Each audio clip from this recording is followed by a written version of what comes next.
பையன் அவங்க வீட்டிலேருந்து 10 ரூபா எடுத்துட்டான்னு சொல்லிட்டு அவங்க அம்மா எல்லாருக்கும் பரிமாறின அப்புறம் கடைசியாக அவனுக்கு கொடுக்குறாங்க. உடனே அந்த பையன் கோவத்தில் தட்டி விடுறான். 2வது தடவையும் எடுத்து கொடுக்குறாங்க. அதையும் தட்டி விட்டோன்னே அங்கே இருக்கவங்க எல்லாம் பார்த்துட்டு இருக்காங்க. அவங்க அம்மா நீ சாப்பிடவே வேணாம் அப்படின்னு சொல்லி தட்டு எடுத்துகிட்டு போயிடுறாங்க. அதுக்கு அவங்க மாமியாரும் உடனே திட்டுறாங்க. அவன் என்ன பண்ணிட்டான், 10 ரூபாய் எடுத்ததுக்காக இவ்வளோ பண்ணுறேன் நீனு, அதுவும் தெரியாதவங்க கிட்ட இருந்தா எடுத்தான், நம்ம வீட்டில் தானே எடுத்தான் அப்படின்னு சொல்லி அவங்க திட்டுறாங்க.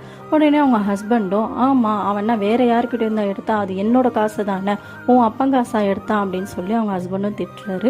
அவங்களோட சின்ன மாமியாரும் இதெல்லாம் என்ன சொல்றதுன்னே எனக்கு தெரியல, இவங்க வீட்டில் வளர்ந்த விதம் அப்படி, இவங்க வீட்டில் ஏதோ சொல்லி கொடுக்கல போல, குழந்தைய எப்படி வளர்க்கணும்னு சொல்லி கொடுக்கல போல.